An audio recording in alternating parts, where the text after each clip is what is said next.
today we are going to continue third chapter of first flight book, which is two stories about flying.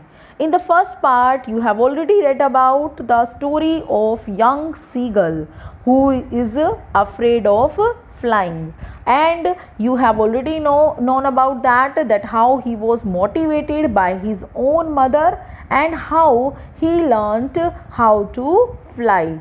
This story is also related to flying. Okay, the second part, The Black Aeroplane, is written by the famous writer Frederick Forsyth.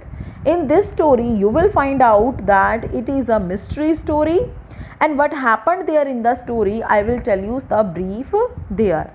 First of all, the narrator was flying his old small aeroplane, and suddenly he was caught in dark storm clouds. Okay, क्या आ जाते हैं? dark stormy clouds आ जाते हैं, and the compass, the radio and the other instruments in his aeroplane all failed.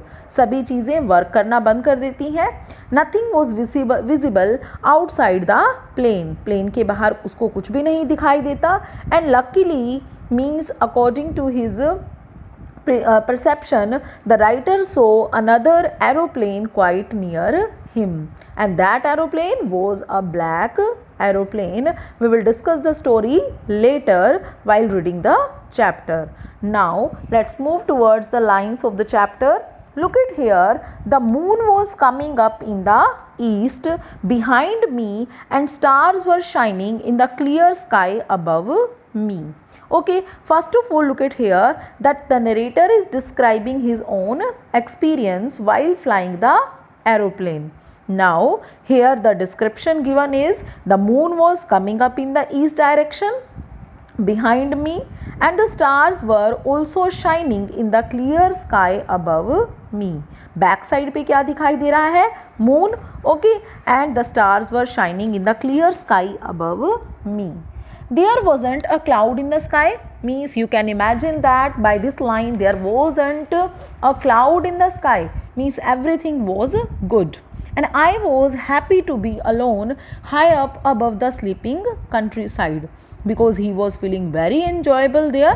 Okay, he was very happy, he was very excited to be alone there high up above the sleeping countryside. Sleeping countryside means because everyone was sleeping there. I was flying my old Dakota aeroplane over France back to England. Okay, means now look at here, the name of the aeroplane is Dakota. Okay, I was flying my old Dakota aeroplane over France. किसके ऊपर से जा रहा था? France के ऊपर से. Back to England, और किसकी तरफ वापस मुड़ रहा था? अपने घर इंग्लैंड की तरफ. I was dreaming of my holiday, और किसका ड्रीम ले रहा था? He was dreaming of his holiday and looking forward to being with my family. He was very excited to be a part of his family once again, क्योंकि दोबारा से अपनी family members को मिलने के लिए बहुत एक्साइटेड हो रहा था. I looked at my watch. Okay, and first of all he checked out the time, और टाइम उसने क्या देखा? टाइम क्या था? 1:30 इन द मॉर्निंग. ओके, सुबह के क्या बजे थे? 1:30. I should call Paris control soon, I thought. और उसने क्या सोचा कि मुझे पेरिस कंट्रोल रूम में कॉल करना चाहिए. ओके, एवरी एरोप्लेन स्टेशन आप सभी को पता है कि उनका एक कंट्रोल रूम होता है. सो ही directly wants to call Paris control. As I looked down past the noise of the aeroplane, I saw the lights of a big city in front of me. जैसे ही मैंने आगे एरोप्लेन के knows की तरफ front side की ओर देखा, I saw the lights of a big city in front of me. मुझे एक बहुत बड़े सिटी की एक लाइट्स मुझे सामने दिखाई दी. I switched on the radio. Suddenly अचानक से मैंने क्या किया? I switched on the radio and said, और किससे बात करना स्टार्ट किया? पेरिस कंट्रोल रूम में. Paris control, Dakota DS088 here, means here he is describing about his old aeroplane. Can you hear me? And I am on my way to England over. और इतना हम बात बोलते हुए उसने अपनी बात को वहीं ओवर किया. And he said, I am on my way to England. The voice from the radio answered me immediately. और वॉइस रेडियो कंट्रोल रूम से आवाज़ आई, और उस वॉइस ने मुझे आंसर दिया इमीडिएटली. और क्या बोला? DS088. Okay, the number of the aeroplane. I can hear you means I can hear you. You are audible to me. You ought to turn 12 degrees west now. DS 088 over. और उन्होंने क्या instruct किया उनको? Paris control room ने aeroplane Dakota aeroplane को क्या instruct किया? To turn 12 degrees west now, कि आपको किस तरफ मुड़ जाना चाहिए? 12 डिग्रीज वेस्ट की तरफ. I check the map first. अब मैंने सबसे पहले मैप को चेक किया. And the compass switched over to my second and last fuel tank.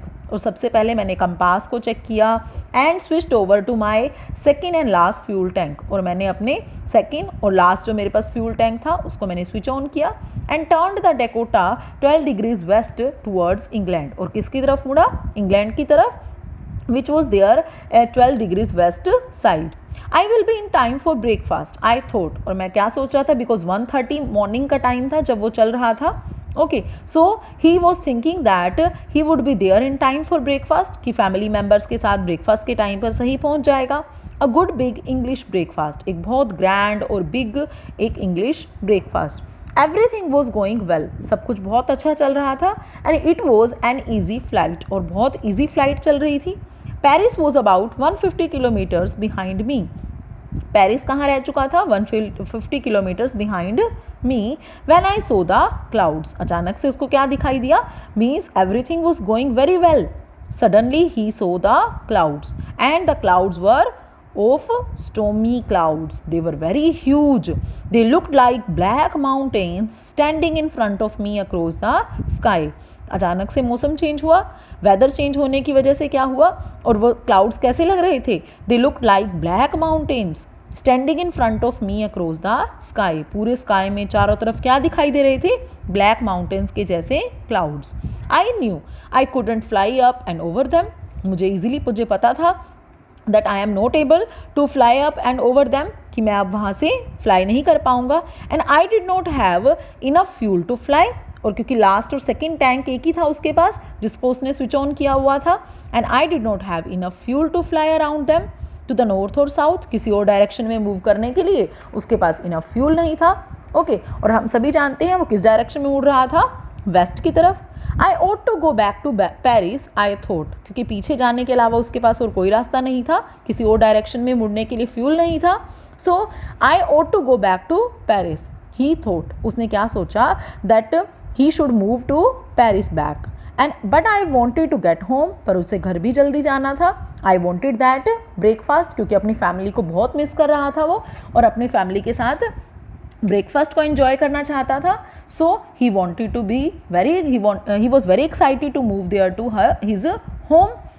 I will take that risk. Okay, I thought, और क्या रिस्क लिया? उसने क्या सोच रहा है? That I will take that risk, कि मैं वो रिस्क लूँगा.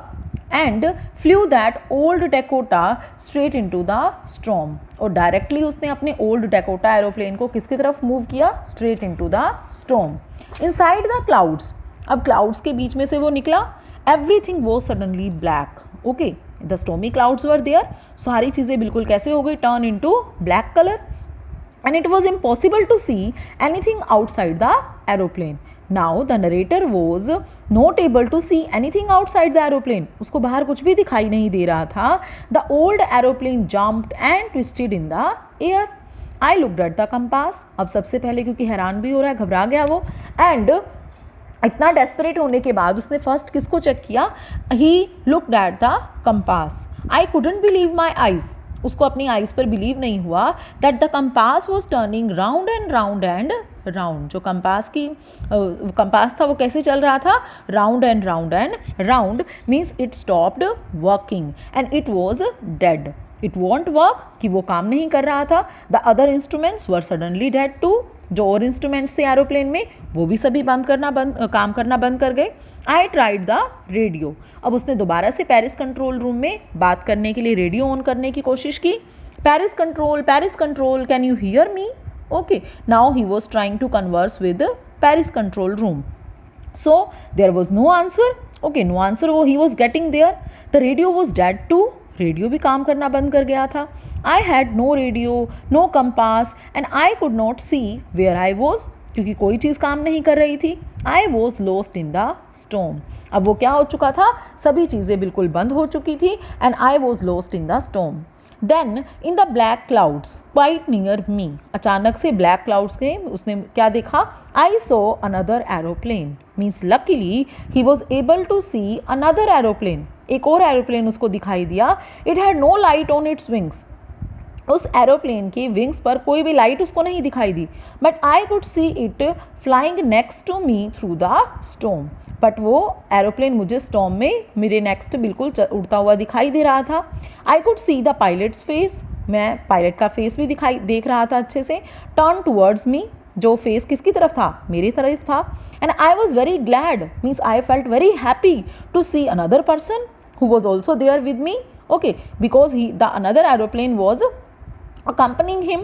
He lifted one hand and waved, उसने अपना एक हाथ ऊपर किया, लिफ्ट किया एंड स्टार्टेड वेविंग, और वेव करते हुए क्या सेकेंड एरोप्लेन ने बोला, follow me. He was saying follow me, और उस एरोप्लेन ने उसको क्या इंस्ट्रक्ट किया, फॉलो मी फॉलो मी.